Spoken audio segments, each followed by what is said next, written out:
On the news tonight, Governor Sheriff Oberewori introduced whistleblowing policy to check poor project delivery. State government suspends head of school. Good evening and welcome to the Delta Television News at 8. I am Ogaga Ekama. The state governor, the Right Honorable Sheriff Oberewori, has called for the introduction of whistleblowing to check poor projects delivery in the state. Governor Oberewori made a call during an interactive meeting with permanent secretaries, directors, and heads of ministries, departments, and agencies at the Government House, Asaba. He said the meeting, which was the third in the series since his assumption of office, became necessary following reports of some civil servants colluding with contractors to defraud the state through poorly executed projects. The governor said 2 engineers had been suspended for certifying uncompleted projects for payment, complained, and called on all to report any contractors seen to be executing shoddy jobs or suspected to be cutting corners, adding that all such information will be treated with the strictest.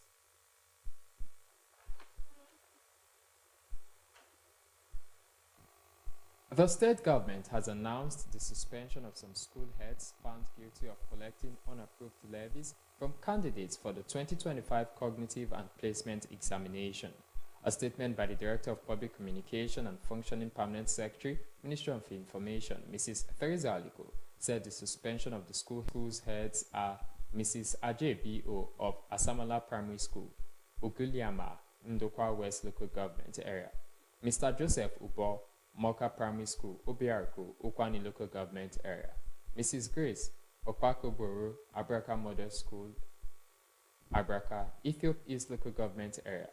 Others are Mrs. David Uzeze, Ekrijeta Primary School, Abraka, Ethiop East Local Government Area, and Mrs. Lydia Utwedo, Oregun Primary School, Oregun, Ugeli North Local Government Area. The statement added that the suspension was in line with the zero-tolerance posture of the state government for corruption and extortion from parents and guardians, and was percent telecommunication tariffs hike has thickened, with the Nigeria Labour Congress informing its affiliate unions and state councils to ensure total mobilization of workers and allies ahead of the February 4 nationwide mass protest against the planned tariffs hike. The NLC in separate letters dated January 30 to affiliate unions and state councils through its General Secretary, Comrade Ima Ugwaja, urged them to also mobilize other Nigerians to send a serious message to the government. Meanwhile, the Socio-Economic Rights and Accountability Project, SERA, has notified the Nigeria Communications Commission, NCC, of its pending suit challenging the government's decision to approve an increase in telecommunications tariff by 50%. This came as the Lagos Chamber of Commerce and Industry, LCCI, said the hike will play. The Azagba of Asaba, Obi Epiphany Azinge, has renamed the popular Bonsak satellite town in Asaba to Ajaji Layout with immediate effect. Obi Azinge, who announced the renaming during a familiarization visit to the former Bonsak and Uduke axis of his kingdom, said the development would be communicated to the Oshimili South local government for necessary actions. He directed that signposts bearing the new name be erected at the various entry points to the layout within 1 week, adding that all documents bearing the former name be obedient to constituted authorities and support the government. He acknowledged the challenges of dearth of social amenities and the absence of a police post in the area, and assured the residents that he would open up discussions with the relevant authorities to attract development to the satellite towns. The Minister of State for Defense, Mr. Bello Matawale, has assured that the Defense Industries Corporation of Nigeria, DICON, will meet up with the demands of the military and other security agencies. Mr. Matawale said these at the DICON's end-of-year celebration and Director General Productivity Award ceremony in Kaduna. He emphasized that the recent assent of the DICON Act 2023 by President Bola Tinubu had paved the way for the corporation to strengthen Nigeria's defense capabilities. Mr. Matawale said the Defense Ministry had given a lot of tasks to DICON's Director General, adding that the Defense Ministry believed the DICON boss was equal to the task. He promised that within a limited time, they would come to celebrate the full production of arms within the country. Mr. Matawale stated the Defense Ministry was trying to limit procurements outside the country. He said DICON was expected to reach its peak in military and paramilitary requirements, particularly in Purdue. The Nigeria Police Force has reiterated the enforcement of the mandatory third-party insurance, which will commence today. According to a statement by the Force Public Relations Officer, Mr. Olumuyiwa Adejobi, the initiative aims to reinforce road safety measures and ensure that all vehicle owners comply with the stipulated insurance requirements to protect themselves and others on the road. The force cautioned vehicle owners and operators against non-compliance with the regulation, stressing that failure to possess valid third-party insurance would result in strict enforcement actions, including fines or penalties, or both, as mandated by relevant extant laws. It added that the Inspector General of Police, Mr. Kayode Egbetokun, had already directed all police commissioners in the 36 states and the Federal Capital Territory to ensure due enforcement. The force noted that police officers would be empowered to conduct checks and enforce penalties for non-compliance in line with relevant extant laws. Following the unexpected loss of lives and property of Nigerians scooping fuel from a fallen tanker along the Gwaraka-Kaduna Road, the Nigeria Security and Civil Defense Corps (NSCDC) has deployed personnel to guard against unforeseen incidents. In a statement by the National Public Relations Officer of the NSCDC, National Headquarters Abuja, Mr. Babawale Afolabi, said the aim was to prevent a fire outbreak that could destroy lives and properties. It will be recalled that several lives were lost when a tanker loaded with PMS fell and residents were scooping fuel in Niger State. To curtail this, the NSCDC, led by the Operational and Disaster Response Team and a representative of the NSCDC Commandant General, Dr. Ahmed Abubakar, was at the scene to prevent a reoccurrence. The NSCDC reassured the public of adequate security and safety around the terrain, noting that a high level of vigilance and preparedness would continue to be maintained by the Corps to ensure the safety and security of lives and property. The Nigeria Security and Civil Defense Corps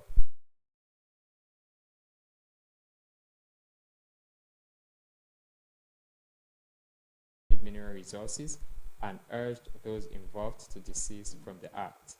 The Osun NSC mining tools were burnt during the operation.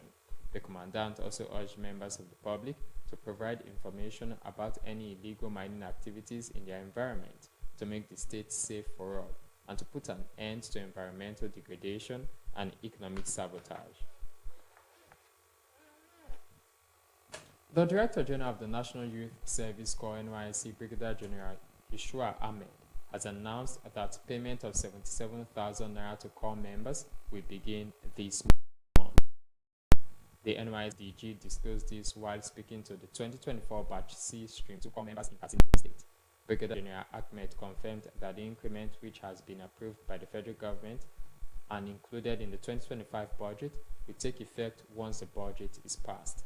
The DG advised Corps members to shun every form of misconduct and other negative behaviors that can jeopardize their future ambitions. He said diligence, honesty, perseverance, and faith in God are prerequisites to a prosperous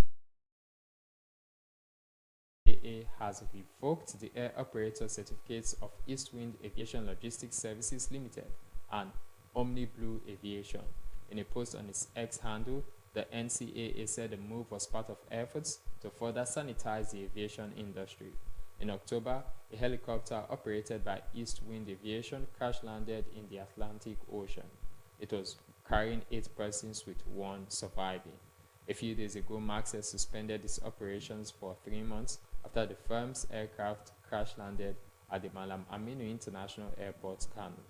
The aircraft lost its landing gear tire during landing, which led to the incident. The airline said the development was properly managed with crew members and passengers safely evacuated, and there were no injuries. The NCAA said Max Air's suspension of operations would enable it to appraise its internal operations. The Nigeria Customs Service (NCS) says it has seized illicit goods with a duty-paid value (DPV) of 77.476 million naira in Ogun between January 1 and January 27. The Area Controller NCS Ogun 1 Area Command, Mr. Mohammed Shuaibu, stated this in an interview with newsmen in Okta, Ogun State. Mr. Shuaibu said the seizures reflected the command's relentless efforts to combat smuggling activities and enforce compliance with NCS regulations. The controller listed items seized to include 80 pieces of cutlasses and 6,375 liters of premium motor spirit. Welcome back. Thank you for staying with us on the news. The global scene is next as we join our world news desk.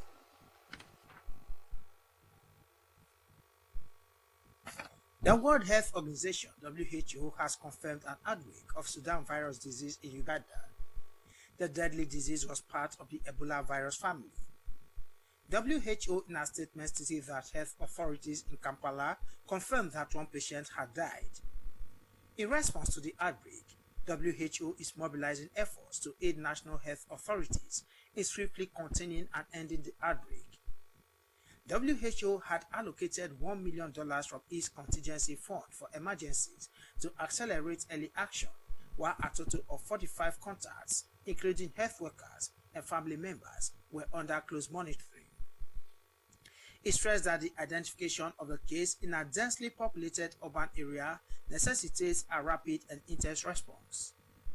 WHO Regional Director for Africa, Dr. Matshidiso Moeti, welcomed the quick outbreak declaration, saying the agency was supporting the government and partners to scale up measures to quickly identify cases. Robust expertise in responding to public health emergencies will be crucial in the outbreak effectively.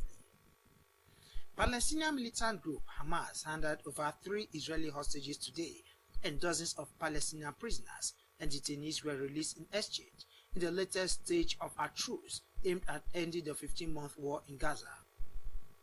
Ofer Kaldero, a French-Israeli dual national, and Yarden Bibas were handed over to Red Cross officials in the southern Gaza city of Khan Younis before being transferred to Israel.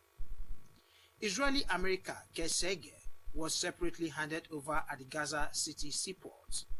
As later, 183 Palestinian prisoners and detainees were released in the exchange.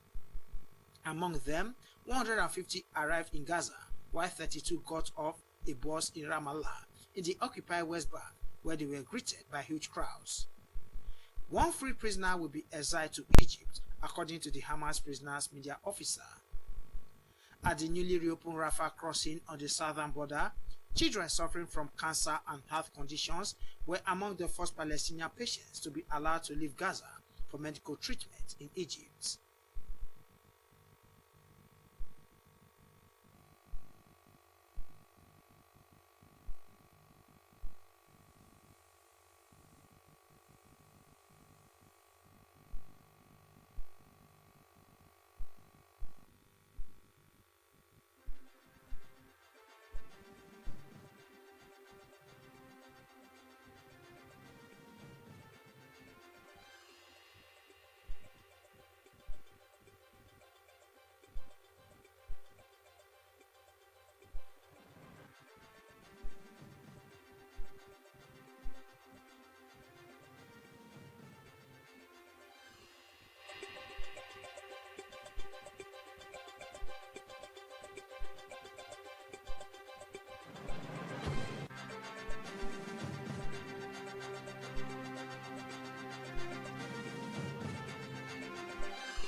Let's join our business news desk for happenings in the business sector.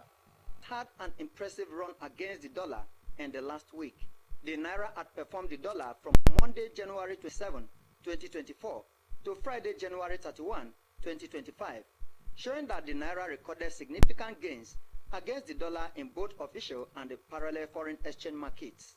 At the official markets, the Naira strengthened to 1,478.78 Naira per dollar at the end of the week on Friday, up from 1,533.63 naira, where it traded at the start of the week on Monday.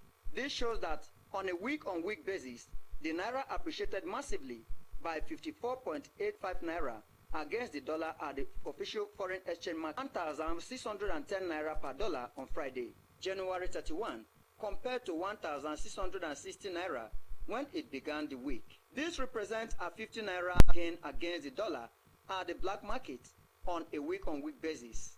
The appreciation is not unconnected to policy intervention by the Central Bank of Nigeria. Recall that on Tuesday during the week under review, the CBN introduced the foreign exchange code to ensure transparency within the country's foreign exchange markets. The development comes as the Apex Bank boss, Dr. Oluyemi Kadeso, warned Nigerian banks against non-Nigeria CBN.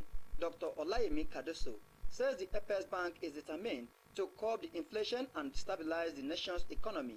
He stated this in Abuja during the Monetary Policy Forum 2025, featuring fiscal authorities, legislative, private sector, development partners, subject matter experts, and scholars. Speaking on the theme, managing the disinflation process, the Apex Bank boss reiterated that the goal of the CBN is to ensure that monetary policy remains forward-looking, adaptive, and resilient. He said he stated that action taken by the CBN have yielded measurable progress, relative stability, and a